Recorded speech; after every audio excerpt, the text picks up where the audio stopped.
সম্মানিত উপস্থিতি, গত জুমাতে আমি আলোচনা করতেছিলাম রমজান কেন্দ্রিক বিদআত নিয়ে।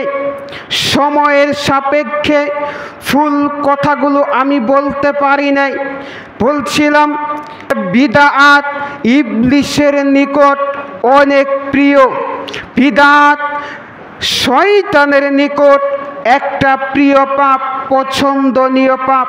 বলছিলাম যে আমাদের নিকট যেরকম পোশাক প্রিয় হয়, সুন্দর নারী প্রিয় হয়, সুন্দর গাড়ি প্রিয় হয়, সুন্দর পোশাক প্রিয় হয়, সুন্দর বাড়ি প্রিয় হয়, ঠিক ওই রকম ভাবে ইবলিসের কাছে যত পাপ আছে প্রত্যেকটা পাপের চাইতে এই পাপটা হচ্ছে প্রিয়, যে পাপ মানুষ নেকির আশায় করে। কথা বুঝতে পারেন আমার? প্রত্যেক পাপী পাপ করে মনে করে পাপ করেছি, জেনাখুর মনে করে পাপ করেছি, তারপরে চোর মনে করে পাপ করেছি। যে ব্যক্তি চুরি করেছে ওই ব্যক্তিও পাপ করে, যে ব্যক্তি জেনা করে ওই ব্যক্তিও পাপ করে, মনে করে আমি পাপ করেছি। যে ব্যক্তি সুদ খায় তিনিও পাপ মনে করে খায়। পৃথিবীতে শুধু হুজুর মার্কা জাহেল জালেম, তারা নিজেরা টাকার কাছে বিক্রি হয়ে শুধুমাত্র কেবলমাত্র মসজিদের কমিটিদেরকে সন্তুষ্টি করার জন্য যে বিদআত চালু করেছে, এই বিদআতটাই হচ্ছে ইবলিসের নিকট সবচাইতে দামি, প্রিয়। কেননা বিদআত হুজুর নেকির আশাই করে। বিদআত কিসের আশাই করে? নেকির আশাই করে।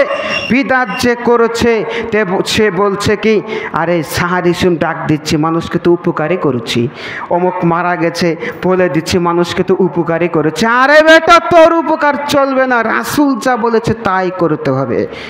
রাসূল তোর থেকে কম বুঝেছে? আল্লাহর নবীর কাছে যা এসেছে তাই ওহী। সূরা নাজম ৩-৪ নম্বর আয়াত আল্লাহ বলছেন, ওমা ইয়ান্তিকু আনিল হাওয়া ইন হুয়া ইল্লা ওয়াহয়ু ইউহা, যে রাসূল তার থেকে কোনো বানিয়ে কোনো কথা বলেননি, তিনি যা বলেছেন সব ওহী ছিল। আল্লাহর নবী বললেন যে সাহারে সুম আজান দাও। যখন বেলাল রাদিয়াল্লাহু তাআলা আনহু আজান দেয় তখন তোমরা সাহারি রান্না শুরু করো, তখন তোমরা সাহারি খাওয়া দাওয়া শুরু করো।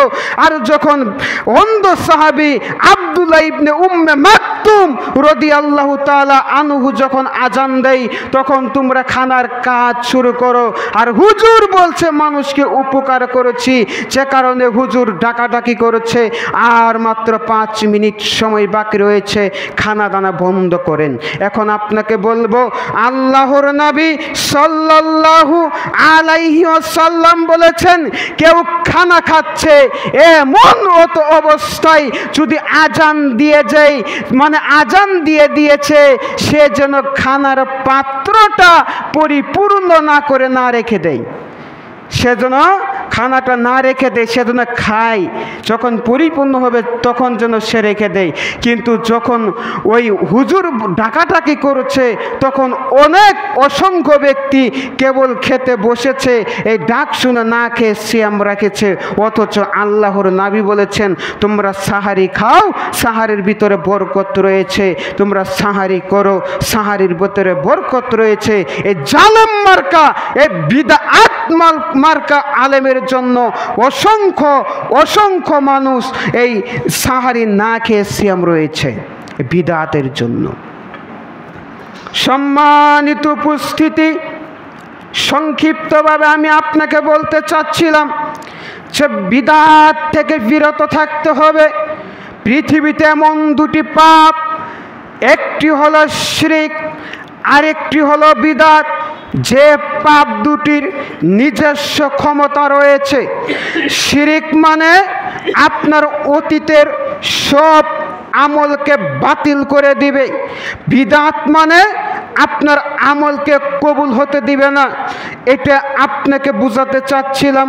এই নিকৃষ্ট পাপ দুটি থেকে আজকে আপনি লাথি মারবেন, এই পাপ দুটিকে লাথি মেরে পাপ দুটি থেকে বিরত হওয়ার চেষ্টা করবেন ইনশাআল্লাহ। মানুষকে দেখানোর জন্য, ওয়াল্লাহি আল্লাহর কসম, মানুষকে দেখানোর জন্য একটা আমল করা যাবে না। আল্লাহর নবী বলেছেন, মানুষকে দেখানোর জন্য যে ব্যক্তি আমল করলো ওই ব্যক্তি ছোট শিরক করলো। লোক দেখানো আমল করা যাবে না।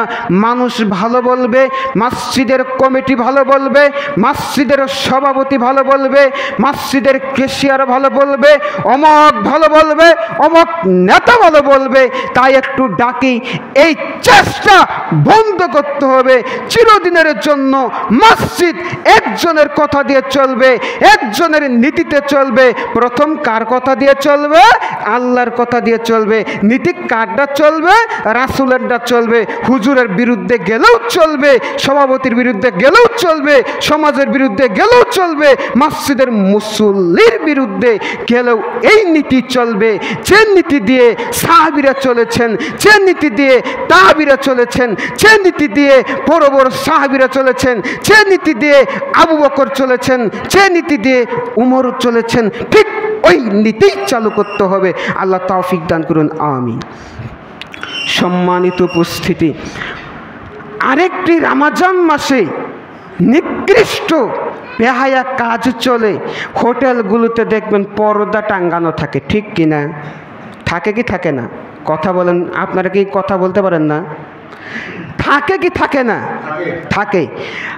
হোটেলে দেখবেন টাঙ্গানো থাকে। যদি বলা হয় এই সিয়াম রাখিস না, আল্লাহরে দেখেই ভয় পাই না, আর তোকে দেখে বিয়াদব। যে ব্যক্তি আল্লাহকে সন্তুষ্টি করার জন্য সিয়াম রেখেছে, তার সামনে যদি ভালো ভালো খানা থাকে তবুও ওই ব্যক্তি খাই না। ভয় করে কাকে ভয় করে? আল্লাহকে ভয় করে। তাহলে তুই বলছো যে আল্লাহকে ভয় করি না, তোকে ভয় করব। আরে বেটা, ওকে ভয় মানে ও আল্লাহকে ভয় করছে। আর যে ব্যক্তি আল্লাহকে ভয় করা ব্যক্তিকে মানে কটূক্তি করবে, লজ্জা দিবে, অপমান করবে, সে ব্যক্তি ডাইরেক্ট আল্লাহকে অপমান করলো। সম্মানিত উপস্থিতি, কি মনে করেন দিনকে? কি মনে করেন ও মিয়া? দিনকে কি মনে করেন? ঠাট্টা মনে করেন নাকি? দিনকে ঠাট্টা মনে করেন? আপনি বলছেন যে আমি তো সিয়াম রাখি, আবার আপনি হোটেল খুলে খাওয়াচ্ছেন। বেটা, আল্লাহর নবী বলেছেন যে ব্যক্তি সৎ কাজ করলো না কিন্তু সৎ কাজের আদেশ করলো, ওই ব্যক্তি সৎ কাজ করে যে নেকি পেল, যে ব্যক্তি আদেশ করলো ওই ব্যক্তি সেই নেকি পেল। বলি সুবহানাল্লাহ। আর তুমি নেকির আশায় সিয়াম রেখেছ, আর হোটেলে তুমি পোলাও কুরমা তুমি খাওয়াচ্ছ, আর তুমি বলছো আমি তো সিয়াম আছি। তুমি নেক কাজে আদেশ করো নাই। বেটা, নেক কাজের যেরকম ফজিলত রয়েছে ঠিক ওই রকমই যে ব্যক্তি পাপ কাজ করলো না কিন্তু পাপ কাজে আদেশ করলো, অনুমতি দিল, সহযোগিতা করলো, ওই ব্যক্তি পাপ কাজ করে যে পাপ অর্জন করবে, যে ফজিলত অর্জন করবে, যে ব্যক্তি করালো, যে ব্যক্তি সহযোগিতা করলো, ওই ব্যক্তি স্রেফ অতটুকুই ফজিলত, অতটুকুই পাপ পাবে। তাহলে এগুলো বন্ধ করতে হবে, এগুলো বন্ধ করতে হবে। আপনাকেই বলছি, সিয়ামরত অবস্থায় পাপ কাজ থেকে বিরত থাকতে হবে। আরেকটা হলো যেটা বলতে চাচ্ছিলাম, গত জুমাতে আমি বলতে পারি নাই, সেটি হলো যে সাহারি আর ইফতার। আমরা কিন্তু প্রত্যেকটা কথা বিরোধিতা করি, বলে একটা মানি আর একটা, কিভাবে? আল্লাহ রাসূল বলেছেন মহিলারা কাপড় পরবে টাকুনুর নিচে আর পুরুষরা পরবে উপরে। এখন স্বামী স্ত্রীকে বলছে তুমি উপর দিকে তুলো, আমি নিচ দিকে নামাই। আল্লাহ আলাম কত উপরে উঠবে আর নামবে আল্লাহ ছাড়া কেউ জানে না। মানে মহিলারা, মানে হাদিস কি যে পুরুষরা টাকুনুর উপরে আর মহিলারা টাকুনুর নিচে, মানে পায়ের পাতা ঢাকবে তারা।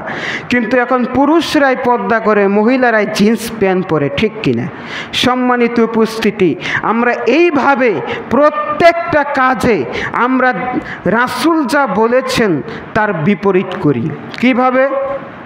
এই রমজান মাসে সিয়ামের ক্ষেত্রে দেখেন, আল্লাহর নবী বলেছেন তোমরা সাহারি মানে দেরিতে করো। সাহারি কিসে করো? দেরিতে করো। আর ইফতার তাড়াতাড়ি করো। কার কথা? আল্লাহর নবী বলেছেন পৃথিবীর শ্রেষ্ঠ ব্যক্তি যে সাহারি দেরিতে করো, তার মানে আপনি আজানের 10 মিনিট আগে 15 মিনিট আগে উঠবেন। এর কারণ কি? যখন আপনি তাড়াতাড়ি সাহারি করবেন দেখবেন যে আপনার শরীরের ভিতরে একটা অলসতা ভাব চলে এসেছে, আপনি ঘুমিয়ে যান আর ফজরের সালাতের দিকে আপনি উঠেন না, আর সালাত আদায় করতে মন চাই না। আপনি এমনভাবে খান যাতে সাহারি খেতে খেতে আজান দিয়ে দেয় আর আপনি হাত ধুয়ে যেন আপনি জামাতের সাথে ফজরের সালাত আদায় করতে পারেন। এটা কার কথা? আল্লাহর নবীর কথা। আর এখানে আমরা সাহারি 3টা দিক দিয়ে উঠে খাইয়ে আমরা শুয়ে থাকি, ঠিক কিনা? আর আল্লাহর নবী বলছেন যে তোমরা ইফতার করো তাড়াতাড়ি। তাড়াতাড়ি মানে আমি আপনাকে বলেছি যে ইফতারের সাথে আজানের সাথে কোনো সম্পর্ক নেই। ইফতারের সাথে সম্পর্ক কার সাথে? সূর্যের সাথে। সূর্য ডুবে গেছে, আজান হলেও ইফতার করতে হবে, আজান না হলেও ইফতার করতে হবে। এখন 3 মিনিট বা 2 মিনিট সতর্কতা পালন করা যাবে না। আরেকটি হলো ইফতারের দোয়া নিয়ে আমাদের সমাজে ভেজাল আছে কি নাই? আছে। ইফতারের সময় একটা দোয়া পড়ি, আল্লাহুম্মা লাকা সুমতু ওয়া আলা রিজকিকা আফতারতু। আছে কি নাই? এই দোয়া আমরা পড়ি। দোয়ার অর্থও সুন্দর, কিন্তু সনদ জয়ীফ। অতএব জয়ীফ হাদিস দিয়ে আমল করা যাবে না। জাল টাকা চলে, জাল টাকা আমরা বলি, না বললে মানুষ চিনবে না, সেজন্য। সে কারণেই তো বলি জাল হাদিস হাদিস না। জাল হাদিস কি না? হাদিস না, এটা মানা যাবে না। হাদিস যেটা সেটা মানতে হবে। এর পরিবর্তে ইফতার কি দিয়ে করবেন? বিসমিল্লাহ দিয়ে ইফতার শুরু করবেন আর আলহামদুলিল্লাহ দিয়ে শেষ করবেন। খাওয়ার পরে কি বলবেন? আলহামদুলিল্লাহ। আরেকটি দোয়া পড়া রাসূল সাল্লাল্লাহু আলাইহি ওয়াসাল্লামের সুন্নাত। দোয়াটি হলো যাহাবা যামাউ ওয়াবতালাতিল উরুকু ওয়াসাবাতাল আজরু ইনশাআল্লাহ। এই দোয়াটির অর্থ কি? পিপাসা দূরীভূত হলো, শিরা অপশিরাগুলো সিক্ত হলো, সরঞ্জীব হলো, আল্লাহ চাহেন তো জান্নাত নির্ধারিত হলো, পুরস্কার ওয়াজিব হলো। এটা রাসূল সাল্লাল্লাহু আলাইহি ওয়াসাল্লাম বলেছেন। অতএব আপনাকে এই দোয়া দিয়েই আমল করতে হবে। হুজুরের দোয়া চলবে না, বাতিল করতে হবে, লাথি মারতে হবে।